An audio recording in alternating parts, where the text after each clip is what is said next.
Udara pagi di desa Cempaka selalu membawa ketenangan. Kabut tipis turun di antara rumpun bambu dan embun masih bergelayut di ujung daun pisang yang melengkung di belakang rumah-rumah kayu. Ayam jantan berkokok bersahutan. Memecah sunyi sebelum matahari menampakkan diri dari balik bukit kecil di timur, di sela-sela kesunyian itu, terdengar suara halus lesung menumbuk, disusul aroma rempah yang menguar lembut dari arah rumah kecil di ujung jalan tanah. Rumah milik seorang janda muda bernama Sari. Setiap hari sebelum matahari benar-benar naik, Sari sudah sibuk di dapur. Tubuhnya dibungkus kain batik sederhana. Rambutnya disanggul seadanya tanpa hiasan. Di tungku tanah liat, air rebusan kunyit, jahe, dan temulawak mendidih perlahan, mengeluarkan uap hangat bercampur wangi segar. Tangannya lincah menuang cairan kuning itu ke dalam botol-botol kaca kecil yang disusun rapi di dalam keranjang bambu. Sari hidup seorang diri sejak 2 tahun lalu. Sejak Darto, suaminya, meninggal mendadak di sawah karena tersambar petir saat bekerja. Sejak itu, hidupnya berubah sepi. Tidak ada lagi tawa pria yang dulu setia menemaninya menumbuk jamu di pagi hari. Tidak ada lagi langkah kaki berat yang pulang membawa lumpur di sore hari.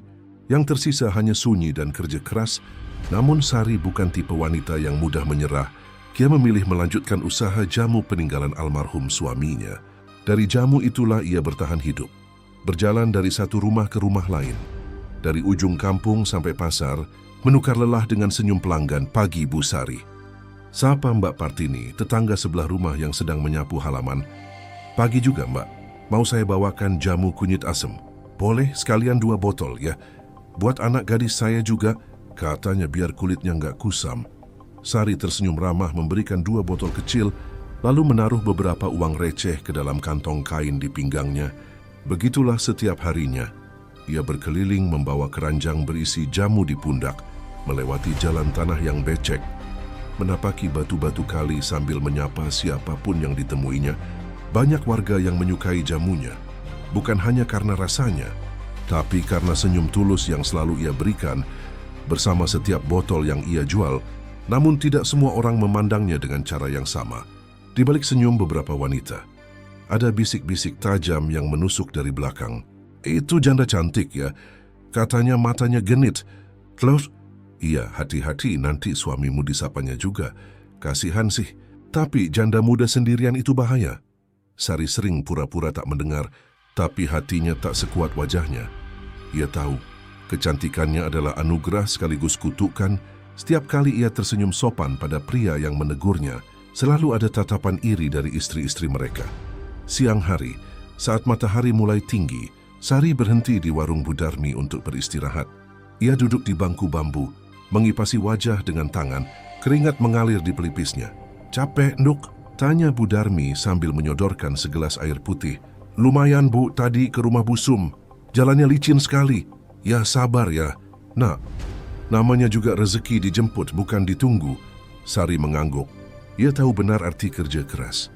Tanpa suami, tanpa keluarga, hanya dengan 2 tangan dan tekad, ia harus bertahan menjelang siang. Ketika ia hendak melanjutkan langkah, suara seseorang memanggil dari kejauhan Bu Sari. Ia menoleh. Dari arah jalan besar, Pak Lurah Wiryo datang menunggang motor dinasnya.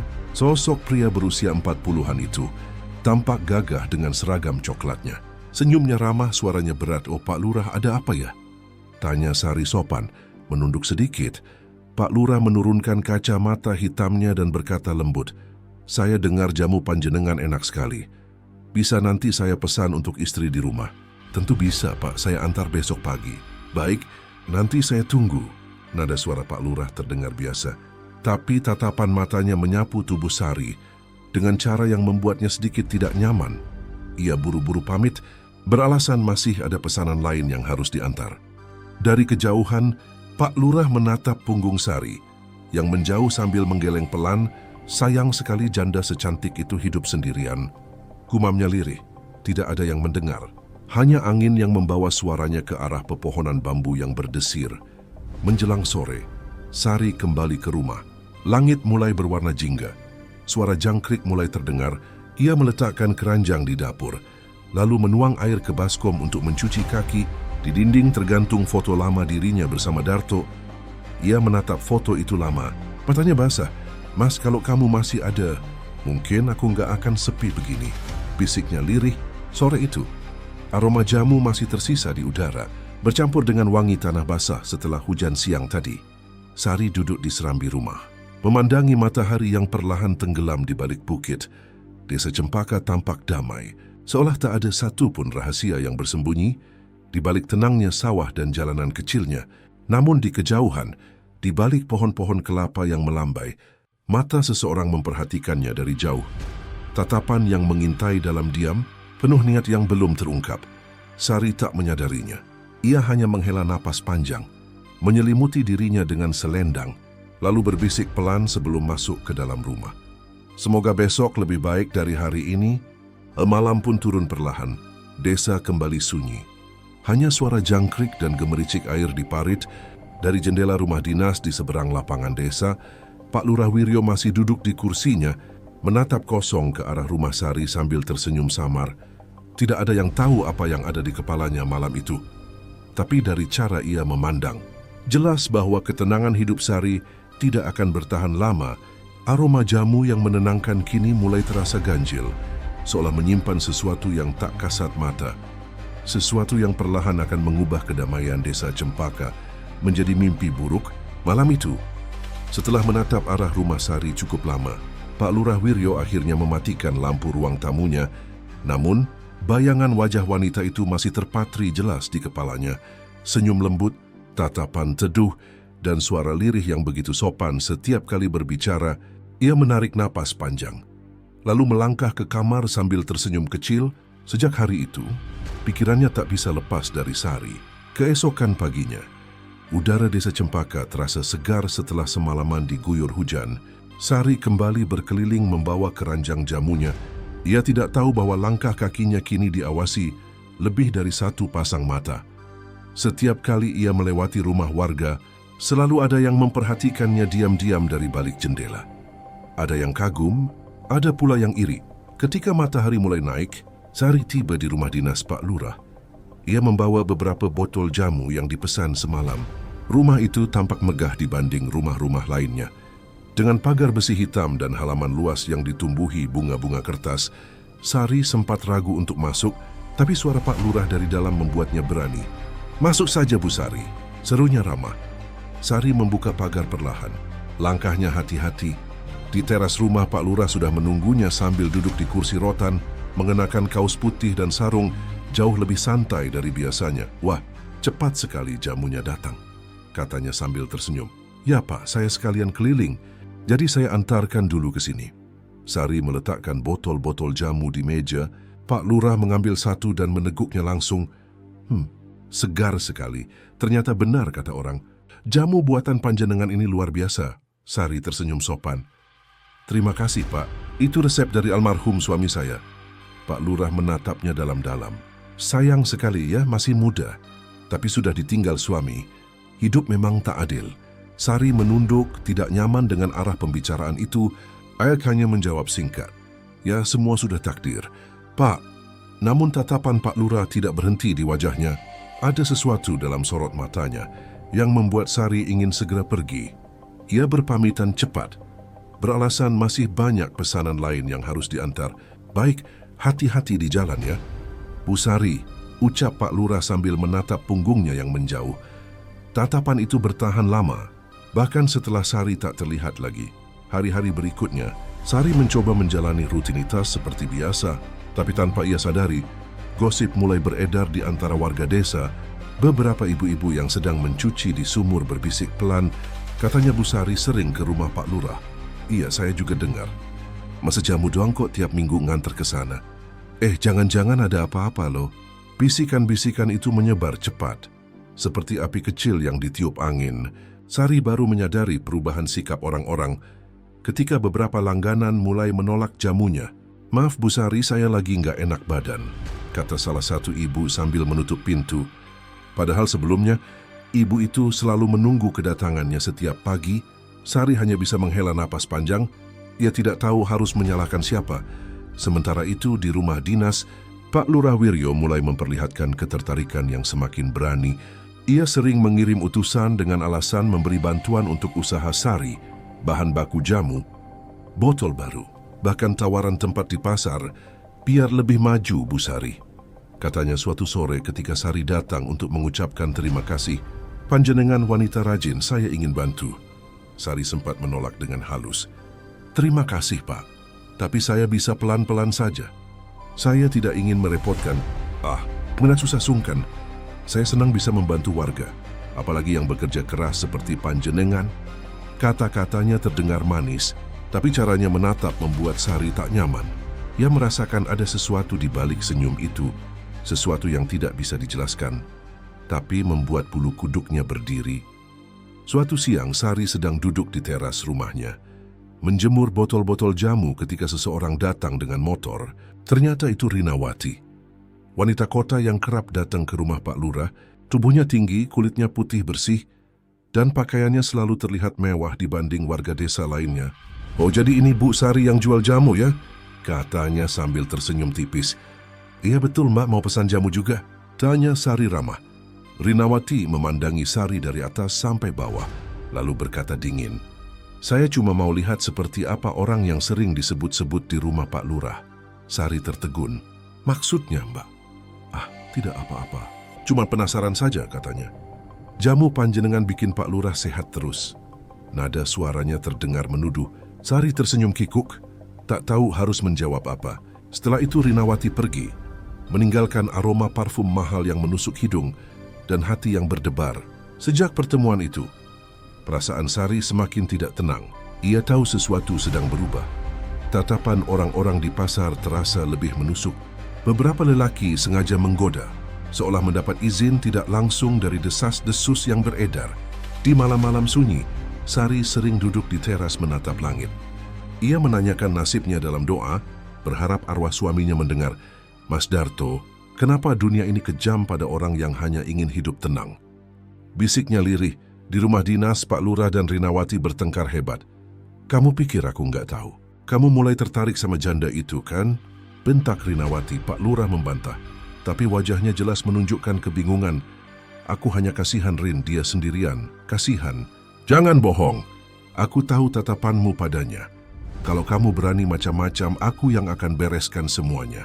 Rinawati pergi dengan marah, meninggalkan Pak Lurah yang terdiam lama di kursinya. Ia menatap foto keluarga di meja, lalu menunduk dalam diam. Namun jauh di dalam hatinya, ia tahu Rinawati benar. Ia memang memikirkan Sari, bukan dengan iba, tapi dengan keinginan yang tak pantas. Malam itu angin bertiup kencang. Lampu minyak di rumah Sari bergetar tertiup angin. Ia baru saja selesai mencuci peralatan jamu ketika terdengar ketukan pelan di pintu. "Siapa ya?" tanyanya pelan sambil melangkah ke depan. Tak ada jawaban. Ketukan itu terdengar lagi. Kali ini lebih keras. Dengan hati-hati ia membuka pintu, tapi yang terlihat hanya gelap dan hujan rintik. Ia memandang sekitar, tak ada siapa-siapa. Saat hendak menutup pintu, matanya menangkap sesuatu di pagar depan. Seikat bunga melati segar yang diikat rapi dengan tali kecil. Sari mengambilnya, bingung tak ada pesan, hanya bunga dan aroma halus yang anehnya mirip wangi jamu miliknya. Ia meletakkannya di meja, tanpa tahu bahwa dari kejauhan, di balik pepohonan pisang, seseorang berdiri diam mengamatinya di tengah hujan. Wajahnya samar, tapi tatapan matanya tajam, milik Pak Lurah Wiryo, yang kini tak lagi sekadar tertarik, melainkan terobsesi di luar. Angin bertiup makin kencang. Di dalam rumah kecil itu, Sari menatap bunga melati yang kini tergeletak di meja, tanpa tahu bahwa bunga itu adalah pertanda awal dari malapetaka yang akan datang perlahan. Diam namun pasti, bunga melati itu masih tergeletak di meja kayu rumah Sari hingga pagi tiba. Aromanya yang lembut bercampur dengan wangi jamu dari dapur, menciptakan bau aneh yang justru membuat Sari gelisah. Ia tidak tahu siapa yang meletakkannya semalam. Dalam hati kecilnya, ia berharap bukan Pak Lurah. Karena sejak beberapa waktu terakhir, tatapan pria itu mulai terasa terlalu sering, terlalu lama, dan terlalu menembus batas sopan santun. Pagi itu ia berangkat lebih cepat dari biasanya. Ia ingin melupakan kegelisahan semalam dengan bekerja. Berkeliling menjajakan jamu di ganggang kecil desa Cempaka. Udara masih lembab. Tanah licin setelah hujan semalam. Suara burung murai terdengar dari pepohonan kelapa di tepi jalan. Di pundaknya, keranjang bambu berisi botol-botol kaca bergoyang perlahan, mengikuti langkah kakinya. Namun sejak Sari melewati pos ronda pertama, ia sudah merasakan tatapan aneh dari beberapa warga yang duduk di sana. Mereka berhenti bicara begitu ia lewat, hanya menatapnya dengan senyum tipis yang sulit ditebak. Ketika ia menoleh sekilas mereka menunduk, tapi tawa kecil terdengar setelahnya. Ada sesuatu yang berubah di desa ini dan Sari bisa merasakannya. Di warung Bu Darmi, tempat ia biasa beristirahat setiap pagi, suasananya pun berbeda. Biasanya, Bu Darmi selalu menyambut dengan ramah, tapi kali ini senyumnya canggung. "Pagi, Bu Darmi," sapa Sari seperti biasa. "Pagi, duduk dulu ya." Nada suaranya terdengar ragu. Sari duduk pelan menaruh keranjangnya di lantai. "Kok sepi, Bu?" Biasanya ramai. Bu Darmi hanya mengangguk tanpa menjawab. Ia sibuk mengelap meja, tak berani menatap mata Sari. Tak lama kemudian 2 perempuan desa masuk membawa bakul sayur. Mereka terkejut melihat Sari di sana. Ada Bu Sari ya?" ujar salah satu sambil tertawa kecil. "Iya, aku dengar sekarang beliau dekat sama Pak Lurah." Lalu timpal yang lain dengan suara sengaja dikeraskan. Sari menoleh kaget dan tersinggung. "Maksudnya apa, Mbak?" Enggak apa-apa kok, cuma dengar cerita saja," jawabnya dengan senyum yang jelas penuh sindiran. Bu Darmi buru-buru menengahi. Sudah, jangan ngomong sembarangan." Tapi suasana sudah dingin. Sari merasa jantungnya berdebar. Ia mengerti sekarang, gosip itu sudah menyebar ke seluruh desa. Ia pulang lebih cepat hari itu. Langkahnya berat di jalan. Ia melihat beberapa ibu-ibu berbisik sambil menatap ke arahnya. Seorang anak kecil bahkan memanggil, "Bu Jamu," katanya pacarnya Pak Lurah ya. Sari berhenti sejenak, menatap anak itu dengan bingung, lalu melanjutkan jalan tanpa berkata apa-apa. Tapi hatinya perih. Ia tidak pernah melakukan hal yang mereka tuduhkan. Sore harinya, saat sedang menjemur botol, datang seseorang ke rumahnya. Rinawati, dengan gaun hijau dan senyum yang manis, tapi matanya dingin. "Wah, Bu Sari rajin sekali. Saya lewat sini, sekalian mampir," katanya dengan nada yang terdengar sopan tapi penuh nada sinis. Sari memaksakan senyum. "Iya, Mbak Rinawati, ada perlu?" Rinawati menatap sekeliling rumah Sari dengan pandangan meremehkan. "Rumahnya sederhana tapi bersih ya. Pak Lurah pasti sering ke sini ya." Pertanyaan itu seperti pisau yang menancap di dada. "Maaf, Mbak, maksudnya." Saya cuma tanya. Soalnya kemarin saya lihat Pak Lurah kirim orang ke sini bawa botol-botol jamu. Hebat juga ya, sampai pejabat bantu begini." Sari menggigit bibirnya. "Itu bantuan untuk usaha warga, Mbak. Saya tidak minta." Rinawati tersenyum sinis. Iya, saya percaya kok." Namun, tatapan matanya tak sesuai dengan kata-katanya. Setelah berpura-pura membeli 2 botol jamu, Rinawati pamit. Tapi sebelum pergi, ia menatap Sari tajam dan berbisik lirih, "Kalau aku jadi kamu, aku hati-hati. Dunia ini kecil, Bu Sari, dan gosip lebih cepat dari angin." Malam itu, Sari tidak bisa tidur. Di luar hujan turun deras, disertai kilat yang sesekali menerangi kamar kecilnya. Ia duduk di tepi ranjang, memandangi foto Darto yang tergantung di dinding. "Mas, kenapa mereka jahat padaku? Aku cuma ingin hidup tenang." Suaranya bergetar. Dari luar rumah, angin meniup jendela hingga berderak. Sari menutup wajah dengan kedua tangan, menahan tangis yang tidak bisa ia tahan lagi. Beberapa hari kemudian, fitnah itu semakin menjadi-jadi. Ada yang bilang Sari sengaja menggoda Pak Lurah untuk mendapat bantuan. Ada pula yang mengatakan ia sering datang ke rumah dinas malam-malam. Semua bohong. Tapi kebohongan yang diulang-ulang mulai dianggap sebagai kebenaran. Di pasar pelanggan mulai menjauh. Ada yang pura-pura tidak melihatnya, ada yang terang-terangan menolak jamunya. "Sudah, Bu, saya nggak usah beli dulu. Nanti suami saya marah," kata salah satu pembeli. Sari hanya mengangguk lemah, menahan air mata yang hampir tumpah. Suatu sore, ia memberanikan diri datang ke rumah dinas. Ia ingin bertemu Pak Lurah, berharap pria itu mau menjelaskan kepada warga bahwa tidak ada hubungan apapun di antara mereka. Namun, begitu ia datang, yang menyambutnya adalah Rinawati. "Oh, kamu," ucapnya datar. "Pak Lurah sedang rapat, ada perlu?" "Saya ingin bicara soal gosip yang beredar. Saya mohon Pak Lurah bantu menjelaskan." Gosip? Bukankah gosip selalu ada kalau memang ada sebabnya?" Potong Rinawati tajam. Sari membeku, wajahnya memucat.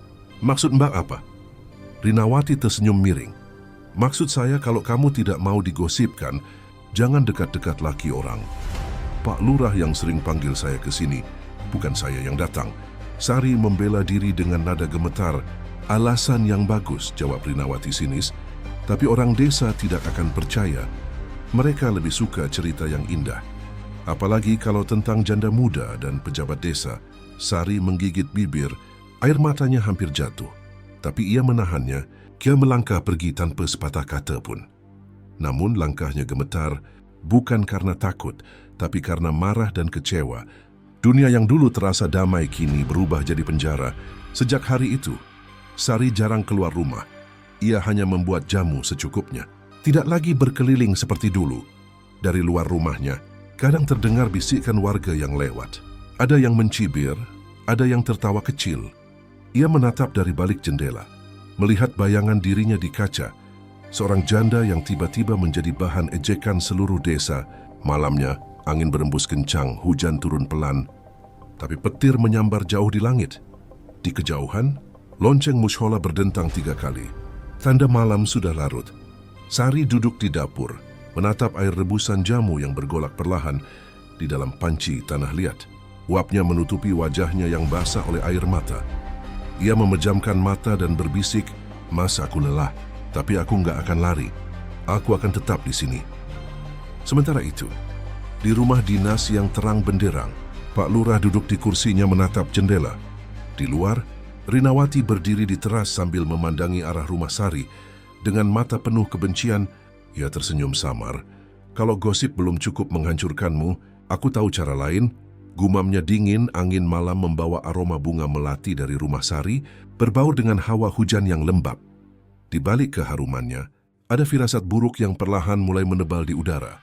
Pertanda bahwa ketenangan itu akan segera hancur. Angin malam itu masih membawa aroma melati dari halaman rumah Sari, berbaur dengan hawa hujan yang lembab. Di balik keharuman yang menenangkan, ada firasat buruk yang perlahan menebal di udara. Seolah sesuatu yang gelap sedang bergerak di bawah permukaan kehidupan desa Cempaka. Sudah hampir seminggu Sari mengurung diri di rumah. Ia tak lagi berkeliling menjajakan jamu. Botol-botol kaca di rak bambu mulai berdebu, dan aroma rempah dari dapurnya perlahan memudar. Sesekali ia keluar hanya untuk mengambil air di sumur atau menjemur pakaian, namun setiap kali melangkah keluar, tatapan-tatapan aneh selalu mengikuti dari kejauhan. Sore itu, matahari tenggelam lebih cepat dari biasanya. Langit berwarna oranye pucat dan suara jangkrik mulai menggantikan kicau burung. Sari duduk di teras rumahnya, menatap jalan tanah yang sepi.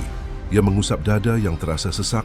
Sejak gosip itu menyebar, banyak hal berubah. Kicau, para pelanggan yang dulu ramah kini pura-pura tidak mengenalnya.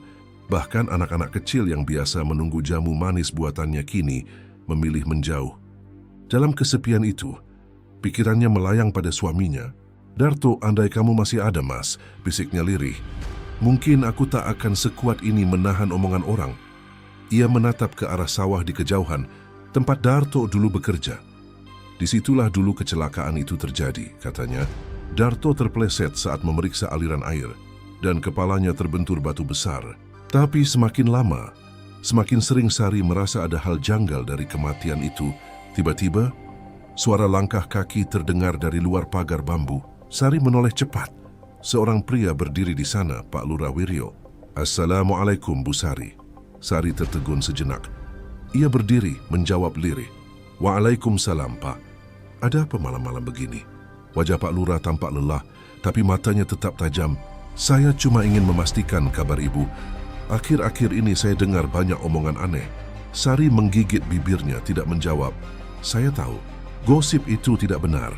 Lanjutnya melangkah pelan ke teras, tapi orang-orang desa memang suka bicara. Pak Lurah berhenti di depan Sari. Jarak mereka hanya 1 langkah. Wangi minyak rambutnya bercampur dengan bau tanah basah. "Saya harap Ibu tidak salah paham," katanya dengan suara lebih pelan. "Saya hanya kasihan Ibu sendirian kadang. Saya merasa perlu menjaga." Nada suaranya terdengar terlalu lembut, terlalu pribadi. Sari menunduk, tidak nyaman. "Terima kasih, Pak. Tapi saya baik-baik saja," Pak Lurah tersenyum samar. "Kalau begitu, saya pamit dulu." Tapi sebelum berbalik, ia sempat menatap wajah Sari lama sekali. Tatapan yang membuat jantung Sari berdegup tak menentu. Setelah pria itu pergi, Sari duduk kembali, namun rasa tidak tenang justru semakin kuat. Entah mengapa, Setiap kali Pak Lurah datang, udara di sekelilingnya terasa lebih dingin. Malam kian larut, Sari berbaring mencoba tidur, tapi matanya tak bisa terpejam. Hujan rintik-rintik kembali turun. Angin menembus celah-celah dinding kayu, membuat lampu minyak di meja kecil bergoyang. Di luar, terdengar suara langkah kaki di halaman. Perlahan, semakin dekat dan berhenti tepat di depan pintu. Sari menahan napas. Ia bangkit perlahan mengambil senter siapa di luar. Tanyanya dengan suara bergetar. Tak ada jawaban, hanya suara hujan. Ia melangkah ke pintu, membuka sedikit, dan menyorotkan cahaya keluar kosong. Tidak ada siapapun, tapi tanah di depan pintu basah. Dengan jejak kaki laki-laki yang baru, hatinya mencelos. Ia buru-buru menutup pintu. Mengunci rapat malam itu, ayah tidur sambil memeluk foto suaminya. Keesokan harinya, kabar mengejutkan datang dari pasar. "Bu Sari," seru Bu Darmi yang datang tergesa-gesa. "Ibu tahu nggak? Ada yang bilang semalam ada laki-laki keluar dari rumah ibu." Sari membeku. "Apa?" "Iya, katanya warga lihat Pak Lurah dari arah rumah ibu jam 9 malam. Waduh, gosipnya tambah heboh, Bu. Sari merasa darahnya naik ke kepala. "Bu Darmi, itu bohong. Dia cuma mampir sebentar sore." Tapi Bu Darmi menggeleng pasrah. "Saya tahu, tapi orang-orang nggak akan percaya. Mereka malah bilang ibu pura-pura suci." Hari itu menjadi awal kehancuran reputasi Sari. Fitnah semakin gila. Ada yang menulis kata-kata kotor di dinding dekat rumahnya. Anak-anak mulai melempari halaman rumahnya dengan batu kecil. Dan ketika Sari mencoba ke balai desa untuk menjelaskan, Pak Lurah malah berpura-pura tidak mengenalnya di depan warga. Sari pulang dengan langkah gemetar, tangannya dingin, matanya sembab. "Kenapa, Mas? Kenapa semuanya melawan aku?" Bisiknya di depan foto Darto. Ia duduk di lantai, tubuhnya bergetar. Dalam keheningan itu, sesuatu terasa berubah di dalam dirinya. Sesuatu yang gelap, yang selama ini ia tekan perlahan muncul ke permukaan. Malam berikutnya, angin berembus lebih kencang dari biasanya. Langit kelam tanpa bintang. Di tengah sunyi itu, suara ketukan pelan terdengar dari pintu belakang. "Token namu token antok." Sari terjaga. Ia menatap arah suara dengan napas tertahan. Ketukan itu terus berulang. Dengan langkah gemetar, ia mendekat. Tapi ketika membuka pintu, tak ada siapa pun. Hanya embun dan kabut yang turun menutupi halaman. Ia menatap ke tanah. Ada bunga melati lagi, tapi kali ini kelopaknya basah darah. Sari terlonjak mundur. Jantungnya berdegup cepat. Ia menatap bunga itu. Lalu ke arah sumur di sudut halaman. Dalam cahaya samar lampu, ia merasa seperti melihat bayangan seseorang berdiri di sana. Tinggi, hitam dan diam. Ia menutup pintu rapat-rapat. Dalam kegelapan kamarnya, tangisnya pecah. Tapi di sela tangisan itu, terdengar bisikan pelan dari arah dapur. Suara laki-laki yang sangat dikenalnya. "Tenanglah, Sari. Aku di sini." Sari menjerit menoleh ke arah dapur. Kosong. Tak ada siapa pun. Tapi suara itu jelas. Suaranya Darto, suaminya yang sudah meninggal 2 tahun lalu. Malam itu menjadi malam pertama dari banyak malam panjang yang akan datang. Lampu minyak mati tanpa sebab. Udara di rumah menjadi dingin seperti es. Dan setiap kali ia memejamkan mata, wajah Darto muncul, tersenyum sendu, lalu meneteskan darah dari dahi yang retak. Sari tak tahu apakah ia mulai kehilangan akal atau memang arwah suaminya benar-benar datang. Tapi satu hal yang pasti, sejak malam itu malam-malamnya tak pernah lagi berakhir. Ia duduk di pojok kamar, menatap gelap sambil berbisik, "Kalau ini caramu melindungiku, Mas, aku siap. Tapi kalau ini pertanda lain, semoga aku cukup kuat menerimanya." Dari luar, suara lolongan anjing bersahutan. Di antara hembusan angin, samar-samar terdengar tawa lirih. Entah dari arah sumur atau dari sesuatu yang baru saja terbangun di balik kegelapan malam desa Cempaka. Dari luar, suara lolongan anjing bersahutan. Di antara hembusan angin, samar-samar terdengar tawa lirih. Entah dari arah sumur atau dari sesuatu yang baru saja terbangun di balik kegelapan malam desa Cempaka. Sari memeluk tubuhnya sendiri di sudut kamar, menggigil, napasnya memburu.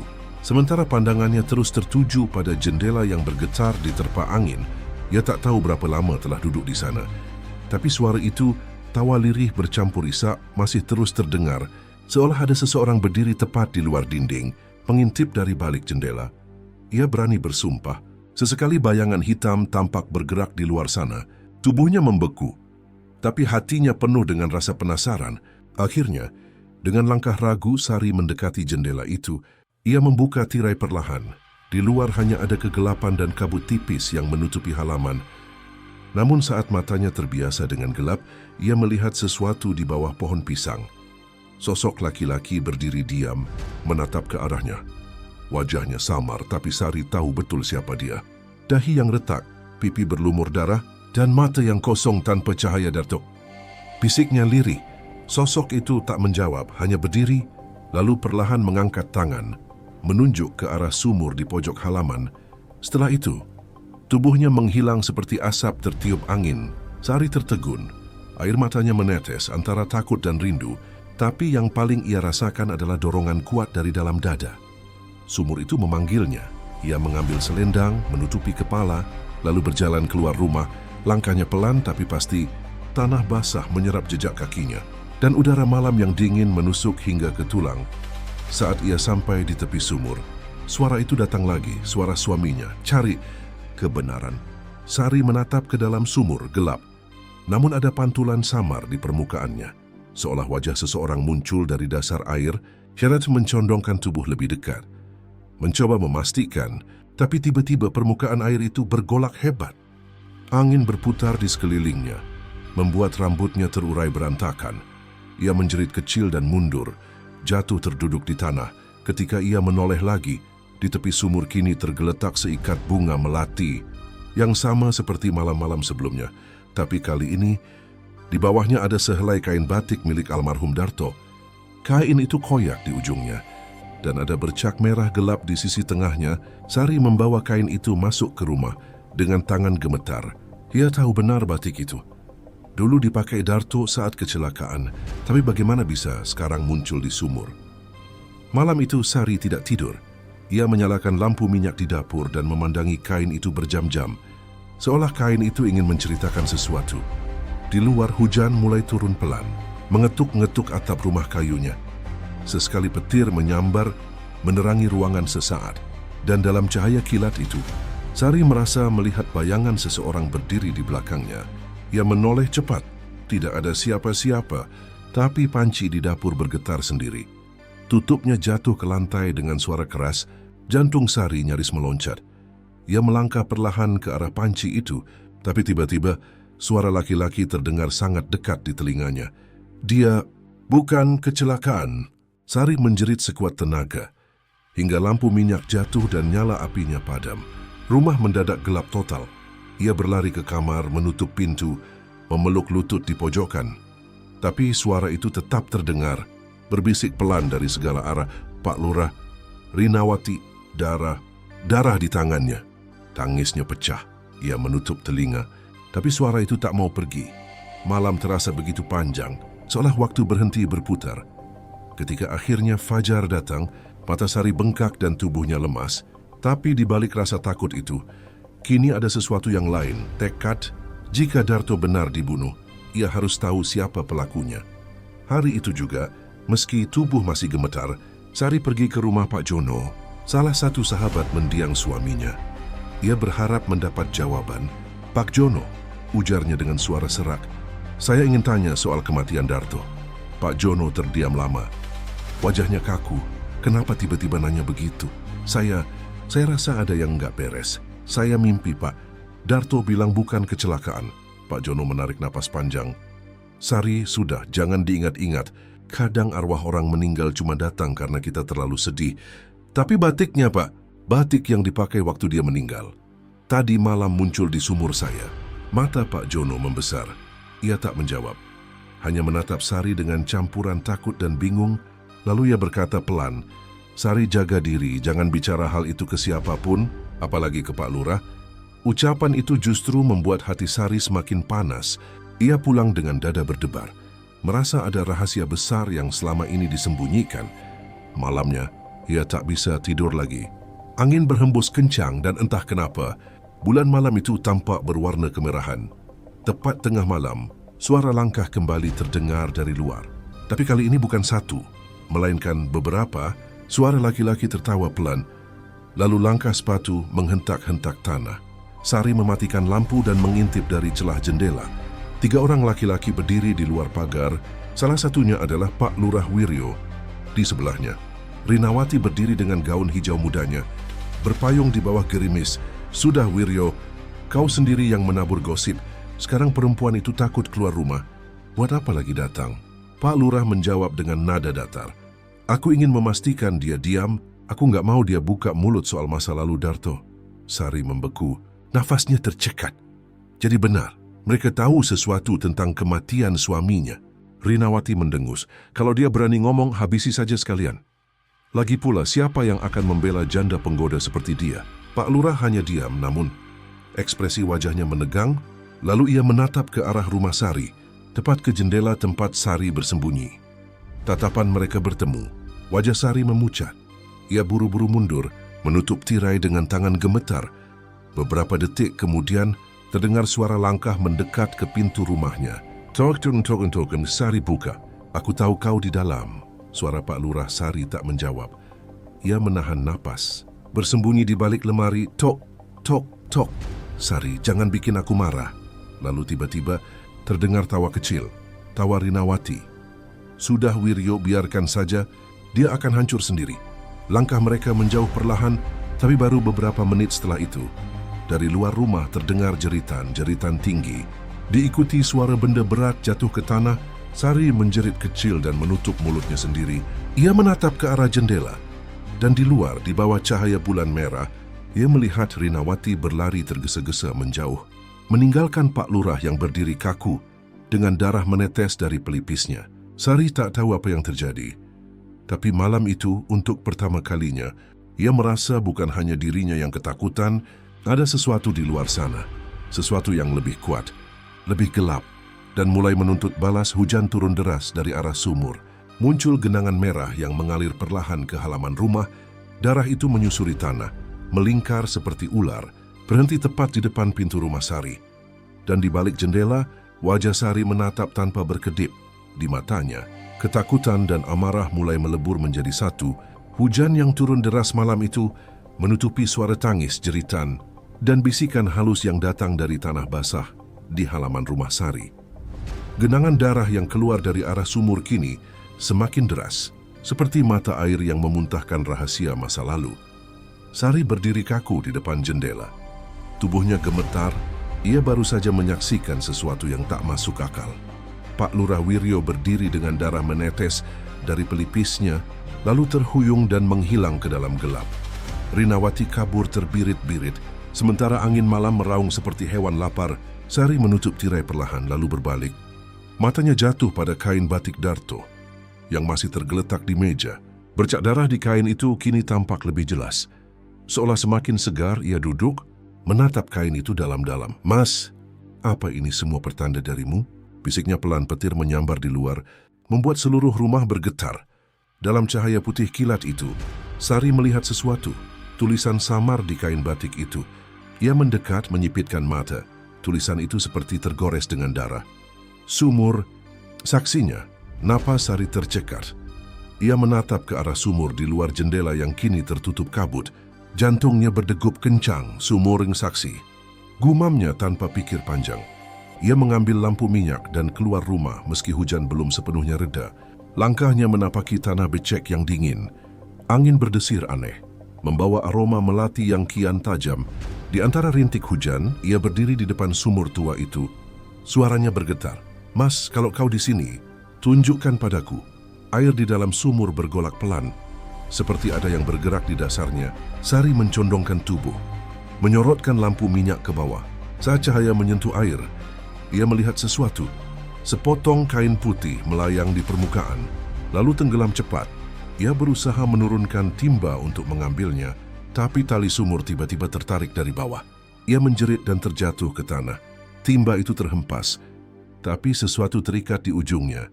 Seutas kalung logam berkarat dengan liontin kecil berbentuk bulan sabit. Sari menatap benda itu lama. Ia ingat kalung itu, kalung Darto. Kalung yang hilang saat jasad suaminya ditemukan 2 tahun lalu. Tangannya bergetar saat menyentuhnya. Kalung itu terasa dingin seperti es, dan saat ia menggenggamnya, suara Darto terdengar lagi. Kali ini lebih jelas. Sari, mereka yang menjebakku. Bukan aku yang jatuh. Air matanya menetes tanpa sadar. "Siapa, Mas? Siapa mereka?" Tapi hanya angin yang menjawab, diiringi suara ranting pohon pisang yang patah tertiup badai. Malam itu, Sari tidak bisa tidur. Ia duduk di depan tungku dengan mata kosong. Setiap kali matanya terpejam, bayangan Darto muncul. Wajahnya berdarah, tubuhnya kotor oleh lumpur sawah. Tapi bibirnya berbisik. Sumur itu tahu segalanya. Keesokan paginya, Sari memberanikan diri datang ke rumah Pak Jono lagi. Ia mengetuk pintu berkali-kali, sampai akhirnya pria tua itu keluar. Wajahnya terlihat ketakutan. "Pak Jono, tolong, saya butuh penjelasan," ujar Sari dengan nada tegas. Pak Jono menggeleng cepat. "Sari, kamu nggak boleh ngomong soal itu, bahaya. Dulu aku janji sama Pak Lurah buat tutup mulut. Janji soal apa?" Pak Jono menunduk, suaranya bergetar. "Waktu Darto meninggal, aku ikut bantu evakuasi jasadnya. Tapi waktu itu aku lihat kepalanya bukan karena jatuh. Ada luka sayatan, seperti kena cangkul." Sari terdiam. Seluruh tubuhnya terasa kaku. Pak Lurah bilang, "Biar aku diam saja," katanya, "nanti kalau aku buka mulut, aku bisa ikut celaka." "Aku takut, Sari, aku cuma orang tua." Sari menatap pria itu dengan mata merah. "Berarti Pak Lurah, dia yang bunuh Darto?" Pak Jono tak menjawab. Tapi air mukanya cukup menjelaskan segalanya. Sari meninggalkan rumah itu tanpa kata. Langkahnya cepat, matanya berkaca-kaca. Sekarang semuanya jelas. Darto tidak mati karena kecelakaan. Ia dibunuh, dan pelakunya adalah orang yang selama ini berpura-pura peduli padanya. Sore menjelang malam, Sari duduk di depan sumur lagi, menggenggam kalung Darto erat-erat. Ia menatap permukaan air yang tenang, tapi di dalam hatinya badai amarah mulai bergulung. "Mas, kalau mereka yang membunuhmu, aku janji, mereka akan dapat balasan." Angin bertiup kencang, daun-daun pisang menari liar, dan dari dalam sumur terdengar suara seperti desisan panjang. Airnya berputar cepat, membentuk pusaran hitam. Dari dalam pusaran itu muncul kabut putih yang naik perlahan dan berubah menjadi siluet Darto. Samar, tapi jelas. "Jangan takut, Sari," suaranya bergema. "Kau akan tahu semuanya malam ini." Sari meneteskan air mata. "Apa maksudmu, Mas?" Tapi sosok itu lenyap sebelum sempat menjawab, meninggalkan uap dingin dan aroma melati pekat yang menusuk hidung. Malam pun tiba, langit gelap tanpa bulan. Sari menyalakan lampu minyak, tapi nyalanya redup seperti tersedot udara. Ia tahu malam ini berbeda. Suasana di rumahnya terasa berat, seperti ada sesuatu yang menunggu sekitar tengah malam. Langkah kaki terdengar lagi, tapi kali ini pansisa, bukan hanya di halaman. Suara itu datang dari dalam rumah. Lantai kayu berderit, satu persatu. Sari menahan napas, menatap ke arah ruang tengah. Dalam cahaya samar, ia melihat siluet laki-laki berlumur lumpur berdiri di sana, menatapnya. "Mas," suaranya parau. Sosok itu mengangkat tangan, menunjuk ke arah sumur yang terlihat dari jendela. Di sana mereka menguburnya. "Siapa, Mas? Siapa yang kau maksud?" "Wirios dan wanita itu." Sari menjerit pelan, menutup mulutnya sendiri. Tapi ketika ia menatap lagi, sosok itu sudah hilang. Tinggal bau lumpur dan darah yang samar di udara. Ia tahu apa yang harus dilakukan. Tanpa menunggu fajar, Sari menggali di sekitar sumur. Tangannya terluka oleh batu. Tapi ia terus menggali hingga akhirnya ujung cangkulnya membentur sesuatu keras. Tulang manusia. Sari terpaku. Ia memandangi tulang itu. Tangannya gemetar hebat. Di sebelahnya ada potongan kain coklat dan pecahan logam yang sama seperti sabuk kerja Darto. Air matanya tumpah. "Mas, jadi ini tempatmu." Ia menutup lubang itu kembali dengan tanah sambil berbisik, "Aku janji, Mas, aku akan menuntut mereka dengan caraku sendiri." Saat kata-kata itu keluar dari bibirnya, api dari lampu minyak bergetar hebat, lalu padam sendiri. Angin berputar kencang mengelilinginya, dan suara dari dalam sumur bergema lirih. Sekarang giliran mereka yang jatuh. Sari menatap ke arah sumur dengan mata kosong. Di dalam dirinya, rasa takut perlahan lenyap, berganti dengan ketenangan dingin yang menakutkan. Ia berdiri perlahan. Wajahnya pucat, tapi bibirnya tersenyum samar. "Baiklah, Mas," katanya lirih. "Malam ini aku akan mulai." Dan malam itu, desa Cempaka kembali diselimuti aroma melati. Tapi kali ini bukan wangi biasa, melainkan bau kematian yang datang dari seorang janda yang sudah kehilangan segalanya. Malam itu, Aroma melati masih menguar di udara, pekat dan menusuk hidung, seperti tanda bahwa kematian tengah berkeliling mencari mangsanya di teras rumah kayu yang remang. Sari berdiri memandang sumur dengan mata kosong, bibirnya masih menyunggingkan senyum samar, senyum yang bukan lagi milik seorang janda lemah, melainkan milik seseorang yang telah kehilangan batas antara manusia dan arwah. Baiklah mas, malam ini aku akan mulai. Gumamnya pelan, mengulang janji yang baru saja ia ucapkan. Langit di atas desa Cempaka berwarna kelam. Awan menutupi cahaya bulan. Angin bertiup membawa suara-suara ganjil. Langkah kaki, desah dan bisikan samar. Sari melangkah perlahan menuju kamar. Di dalam lampu minyak menyala redup. Bayangannya menari di dinding seperti ada dua sosok yang berdiri berdampingan di atas meja. Kalung Darto tergeletak, logamnya yang berkarat kini tampak berkilau samar, seperti diselimuti cahaya gaib. Saat Sari menyentuhnya, hawa dingin langsung menjalar dari ujung jarinya ke seluruh tubuh. Ia menutup mata dan dalam sekejap, suara Darto terdengar lagi. Kali ini jauh lebih jelas, seperti berbicara langsung di telinganya. Sari, mereka tidak akan berhenti sebelum kau pergi dari sini. Tapi jangan takut, aku akan menuntunmu. Sari membuka mata perlahan. Tuntun aku, mas. Tunjukkan bagaimana caranya. Angin berhembus lebih kencang, lampu minyak berkedip lalu mati. Dalam kegelapan itu, sebuah cahaya samar muncul dari arah sumur, melesat ke arah rumah, lalu berhenti tepat di depan Sari. Sosok kabut putih menyerupai manusia. Wajahnya samar, namun suaranya akrab. Kau harus membuat mereka mengakui dosanya sendiri. Sari terdiam. Ada ketenangan aneh dalam dirinya. Ia tidak lagi merasa takut.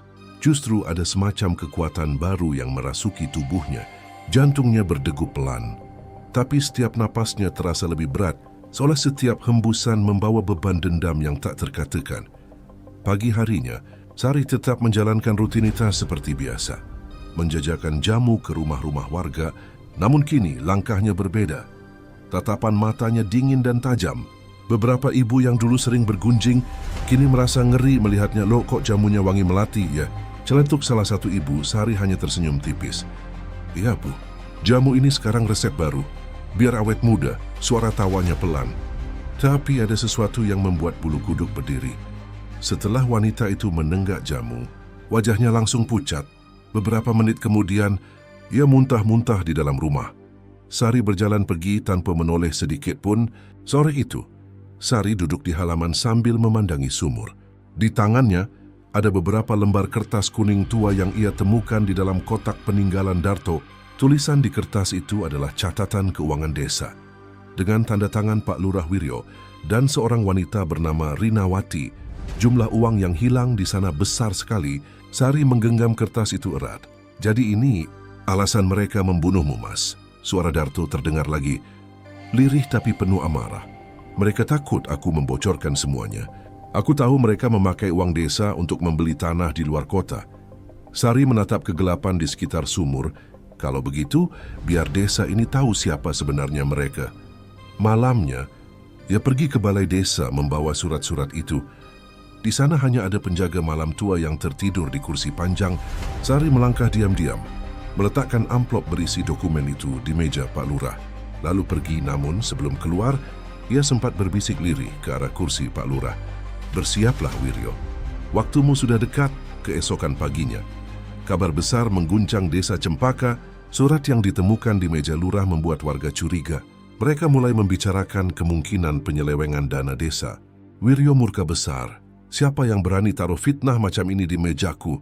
Teriaknya sambil merobek kertas itu di depan para perangkat, tapi wajahnya pucat.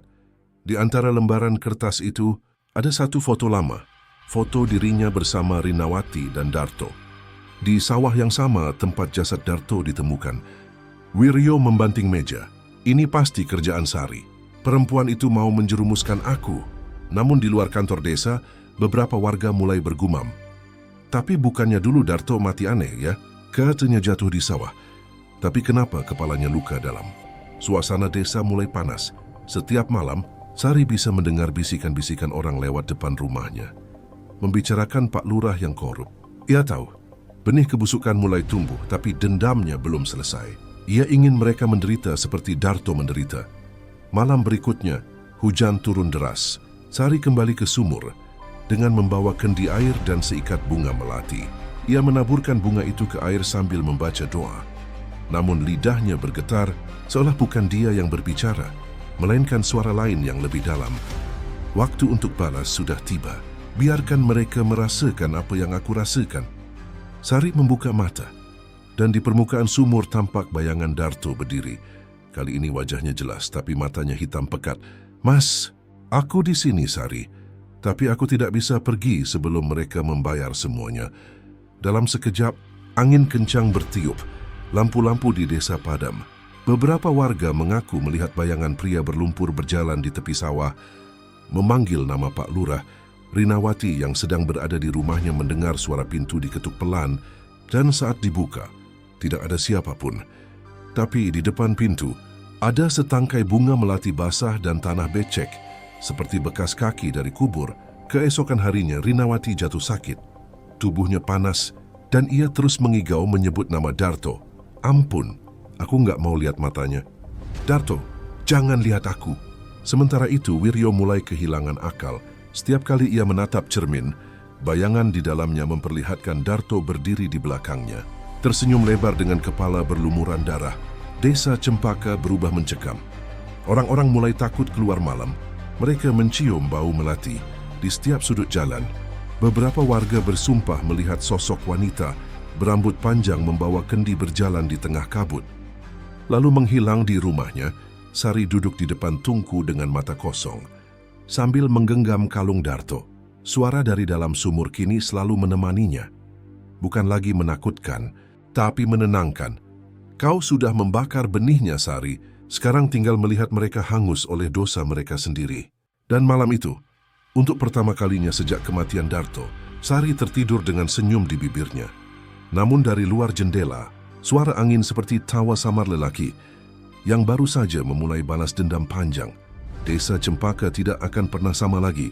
Aroma melati kini bukan tanda kedamaian, melainkan tanda bahwa dendam telah bangkit dan tak akan berhenti sampai darah terakhir menebus dosa masa lalu. Desa Cempaka tidak akan pernah sama lagi.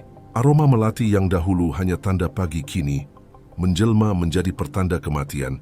Angin malam membawa bisikan yang membuat jantung berdebar dan setiap orang yang mencium wangi itu tahu ada arwah yang sedang berjalan di antara mereka. Sari menatap keluar jendela ke arah jalan tanah yang sepi. Ia tahu malam ini bukan malam biasa.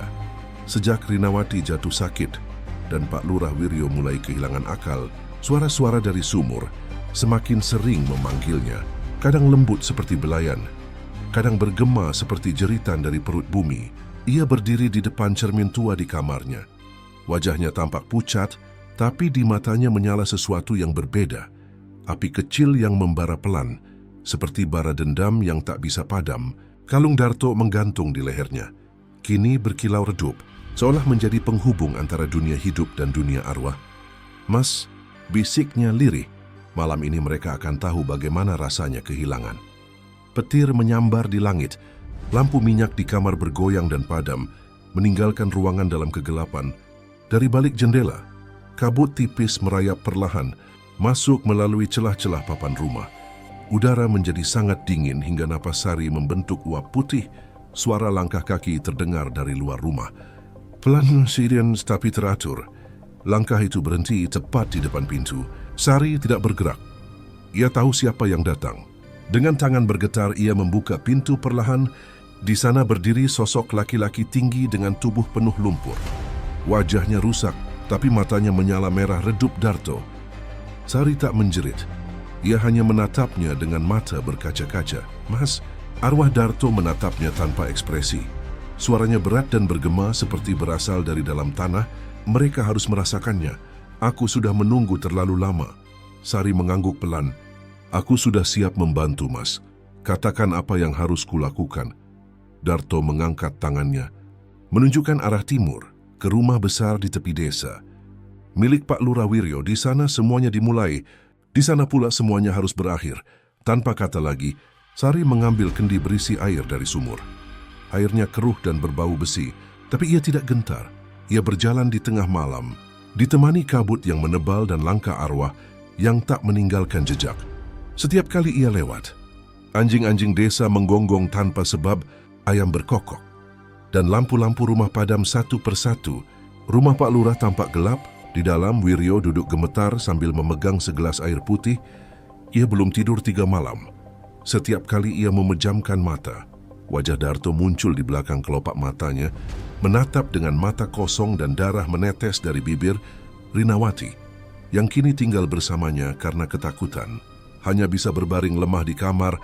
Tubuhnya panas tinggi, kulitnya pucat, dan setiap beberapa jam ia menjerit menyebut nama Sari.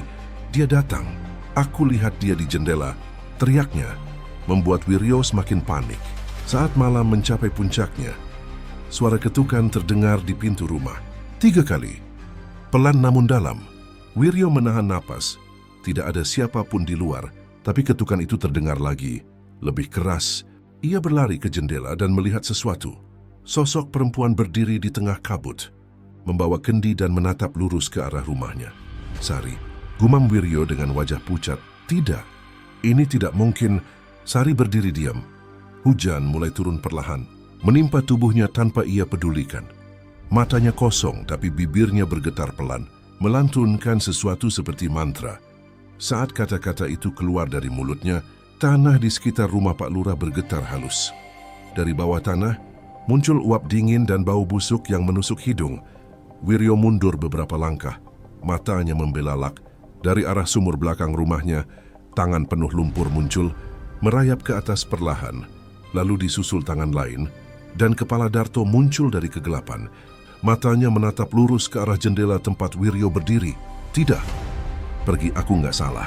Aku cuma mau menutup aib, teriak Wiryo panik sambil berlari ke dalam rumah. Tapi kemanapun ia pergi, bayangan Darto selalu mengikutinya. Di dinding, di lantai, bahkan di cermin besar di ruang tamu. Sementara itu, Rinawati di kamarnya menjerit sekeras-kerasnya. Tubuhnya terangkat sedikit dari ranjang. Matanya terbelalak, dan dari mulutnya keluar suara yang bukan miliknya sendiri. Kau pikir dosa bisa dikubur di lumpur, Rinawati? Suara itu berat, bergema, dan jelas bukan suara perempuan. Rinawati menjerit, tapi darah keluar dari hidung dan telinganya. Ia berusaha bangkit, namun tangan tak kasat mata menariknya ke arah jendela. Tubuhnya membentur kaca, pecah, lalu terlempar keluar rumah. Wiryo mendengar suara keras itu. Ia berlari keluar dan melihat tubuh Rinawati tergeletak di tanah. Wajahnya menghadap sumur, darah mengalir di bawahnya. Ia menjerit histeris, lalu berbalik, dan di sana di depan pintu rumahnya, Sari berdiri, basah kuyup dengan kendi di tangan. Kenapa, Pak Lurah? Takut? Tanyanya dengan suara datar. Wiryo terisak, wajahnya ketakutan. Sari, tolong, aku nggak sengaja. Sari melangkah maju. Setiap langkahnya diikuti aroma melati yang semakin tajam. Kau bunuh suamiku, kau rampas hidupku. Sekarang, giliranmu merasakan apa yang aku rasakan. Ia membuka tutup kendi dan menuangkan airnya ke tanah. Begitu air itu menyentuh bumi, tanah bergetar hebat. Angin berputar kencang, dan sosok Darto muncul di belakang Sari. Kali ini wujudnya utuh, tapi matanya hitam pekat dan senyum di wajahnya kejam. Waktumu sudah habis. Wiryo berusaha lari, tapi tanah di bawahnya seperti hidup. Lumpur menelan kakinya perlahan. Ia berteriak, meronta, tapi semakin ia berjuang, semakin dalam ia tenggelam. Darto melangkah mendekat. Wajahnya sejajar dengan Wiryo yang kini hanya tersisa separuh tubuh. Dulu kau bilang aku jatuh sendiri, sekarang kau yang jatuh ke nerakamu sendiri. Jeritan Wiryo menggema ke seluruh desa malam itu, diiringi petir dan angin kencang. Tak ada satupun warga yang berani keluar. Saat pagi tiba, rumah Pak Lurah kosong. Rinawati ditemukan tewas di halaman, sementara Wiryo menghilang, hanya meninggalkan lumpur segar di belakang rumah dan bau melati yang sangat kuat. Sari berjalan pulang dengan langkah pelan. Wajahnya tenang, tapi matanya menyimpan sesuatu yang tak bisa dijelaskan. Di halaman rumahnya, sumur itu kini memantulkan bayangan 2 sosok, berdiri berdampingan. Dirinya dan Darto tersenyum samar sebelum perlahan kabut menelan mereka. Sejak malam itu, tak ada lagi suara jamu keliling di desa Cempaka, tapi setiap kali fajar tiba, sebagian warga bersumpah mencium wangi melati di udara dan mendengar suara lembut seorang wanita berkata dari kejauhan, Jangan ulangi dosa mereka. Desa Cempaka pun hidup dalam ketakutan karena mereka tahu dendam itu belum benar-benar padam. Desa Cempaka hidup dalam ketakutan karena mereka tahu dendam itu belum benar-benar padam. Aroma melati yang semerbak setiap menjelang fajar kini bukan lagi tanda hari baru, melainkan pertanda bahwa arwah yang dulu dizalimi masih berkeliling, memastikan tak ada satu pun yang melupakan dosa masa lalu. Sejak malam kematian Pak Lurah Wiryo dan Rinawati, suasana desa berubah drastis. Tak ada lagi suara tawa di warung. Tak ada anak-anak yang berlarian di jalan tanah. Semua orang menutup pintu begitu matahari terbenam. Di balai desa, kursi Pak Lurah dibiarkan kosong. Tidak ada yang berani mendudukinya. Karena setiap kali seseorang mencoba, bau melati langsung memenuhi ruangan dan angin berembus dingin. Membuat api lampu padam seketika, beberapa warga mengaku sering mendengar suara perempuan bersenandung lirih dari arah sumur tua di rumah Sari. Suaranya lembut, tapi ada kesedihan yang menyelinap di antara nada-nadanya. Kadang disusul dengan suara laki-laki yang memanggil nama, samar namun jelas di Sari. Rumah kayu peninggalan Darto itu kini menjadi tempat yang tak seorang pun berani lewati malam-malam. Padahal dulu, di sanalah Sari sering duduk setiap sore, menjual jamu dengan senyum ramah. Kini rumah itu gelap sepi, dan setiap kali hujan turun, dari dalamnya terdengar suara kendi pecah dan bisikan yang tak dimengerti. Warga desa yang dulu sibuk mempergunjingkan janda muda itu, kini hanya bisa berdoa agar arwahnya tenang. Tapi ketenangan tak pernah datang karena dendam. Sekali dibangkitkan tak bisa dimatikan dengan doa. Malam itu, hujan turun deras di pos ronda. Dua pemuda desa, Ranto dan Sugeng, berjaga sambil menahan kantuk. "Kau masih ingat cerita Pak Lurah yang lenyap?" tanya Sugeng pelan sambil menyeruput kopi yang sudah dingin. Ranto mengangguk. "Ya, dan sejak itu, tak ada yang mau lewat depan rumah Sari," katanya. "Kalau kau berani menatap ke arah sumurnya lebih dari 5 detik, kau bakal lihat bayangan sendiri, tapi bukan dalam wujudmu." Sugeng tertawa kecut. "Ah, kau percaya begituan?" Namun tawanya langsung terhenti ketika angin bertiup kencang dari arah timur. Membawa bau melati menyengat, suara bambu ronda berderit pelan, seperti diketuk dari dalam. Ranto menelan ludah. "Kau dengar?" Sebelum Sugeng sempat menjawab, terdengar suara langkah kaki perempuan dari arah jalan. Mereka menoleh bersamaan. Di antara kabut, tampak seorang wanita berjalan perlahan membawa Candy, mengenakan kebaya putih yang basah oleh hujan. Rambutnya panjang terurai, menutupi sebagian wajah. Kedua pemuda itu membeku. Sari?" bisik Ranto lirih. Wanita itu berhenti di depan pos ronda, menatap mereka dari balik tirai hujan. Tidak bicara, hanya diam. Dari tangannya, air menetes seperti darah bercampur tanah. Saat petir menyambar, kilatan cahaya memperlihatkan wajahnya penuh luka dan matanya hitam pekat. Keduanya menjerit dan kabur sekencang mungkin menuju rumah masing-masing. Sejak malam itu, tidak ada lagi yang berani ronda malam. Pos itu dibiarkan kosong, bergoyang perlahan tertiup angin, sementara bau melati tetap menggantung di udara. Beberapa hari kemudian, kepala desa baru diangkat, Pak Karta, seorang pria yang dulu menjadi tangan kanan Wiryo. Ia mencoba menenangkan warga dan memulihkan ketertiban. "Sudahlah, jangan percaya cerita-cerita gaib. Sari sudah meninggal. Begitu juga Darto, mari kita berdoa saja." Namun malam pertama ia menempati rumah dinas bekas Pak Lurah, sesuatu terjadi. Tepat tengah malam ia mendengar suara pintu diketuk 3 kali. Ia pikir itu warga yang butuh bantuan. Tapi ketika dibuka, tak ada siapapun. Hanya udara dingin dan bau melati yang sangat kuat. Ia menutup pintu cepat-cepat, tapi kemudian terdengar lagi ketukan dari dalam lemari, pelan tapi ritmis, seolah ada yang ingin keluar. Dengan tangan gemetar, Pak Karta membuka pintu lemari. Di dalamnya kosong, tapi di dasar kayu yang lembab itu tertulis kalimat merah seperti darah. "Dosa tak akan hilang walau tangan berganti." Pak Karta berteriak dan langsung jatuh pingsan. Esoknya, warga menemukannya menggigil dengan mata kosong. Ia pergi meninggalkan jabatan tanpa pamit, dan sejak itu, tak ada lagi yang berani menjadi kepala desa. Desa Cempaka perlahan ditinggalkan penghuninya. Sawah dibiarkan kering, jalanan ditumbuhi rumput liar, rumah-rumah kosong berjejer seperti mayat tanpa roh. Namun rumah Sari tetap berdiri, seolah menolak roboh. Setiap kali malam tiba, jendela-jendela rumah itu terbuka sendiri dan dari dalamnya keluar cahaya samar seperti pelita yang menari-nari. Beberapa orang luar desa yang iseng datang ke sana untuk mencari tahu kebenaran kisahnya. Sering tak pernah kembali. Polisi yang dikirim untuk menyelidiki hanya menemukan sepeda motor terparkir di tepi jalan dan di sadelnya selalu ada setangkai bunga melati basah. Tahun demi tahun berlalu, nama Sari dan Darto berubah menjadi legenda. Orang-orang menyebutnya penunggu sumur Cempaka. Mereka percaya pasangan arwah itu menjaga desa dari orang serakah dan pendusta.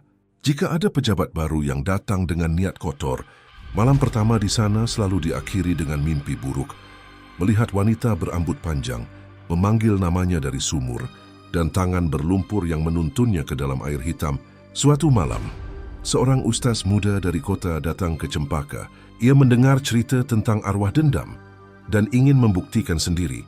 Bersama dua santri, ia pergi ke rumah Sari membawa kitab dan air doa.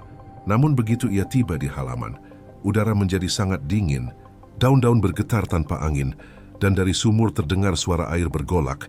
Sang ustaz membaca ayat-ayat suci dengan lantang, tapi tiba-tiba suaranya terhenti sendiri. Ia menatap ke dasar sumur dan melihat sesuatu. Dua sosok berdiri di bawah air, menatap ke atas dengan mata terbuka, tersenyum perlahan. "Sudah cukup," bisik suara perempuan dari belakangnya. "Biarkan kami di sini." Ustaz itu menoleh tapi tak melihat siapa pun. Hanya aroma melati yang memenuhi udara dan kendi pecah di tanah. Ia segera meninggalkan tempat itu dan bersumpah tidak akan pernah kembali. "Kini, jika kau lewat desa Cempaka di malam hari, kau masih bisa melihat sisa-sisa rumah kayu di antara kabut. Sumur tua itu masih ada, ditumbuhi lumut tebal. Kadang, jika kau cukup berani mendekat, akan terdengar suara lirih seorang wanita memanggil, 'Mas, sudah waktunya.' Dan dari dasar sumur, dua cahaya kecil akan menyala pelan, satu merah, satu putih, berputar seperti dua roh yang tak ingin berpisah. Mereka bilang, cinta sejati tak mengenal mati. Tapi di desa Cempaka, cinta sejati berubah menjadi kutukan, dendam dan kasih bersatu menjadi legenda yang tak bisa dilupakan. Karena pada akhirnya, setiap dusta dan dosa akan menemukan jalannya kembali ke sumur tempat semuanya bermula. Dan selama masih ada manusia yang serakah, arwah Sari dan Darto akan tetap bangkit, menjaga agar keadilan tidak lagi dikubur bersama lumpur dan darah. Malam di Cempaka akan terus berbau melati, wangi kematian yang abadi,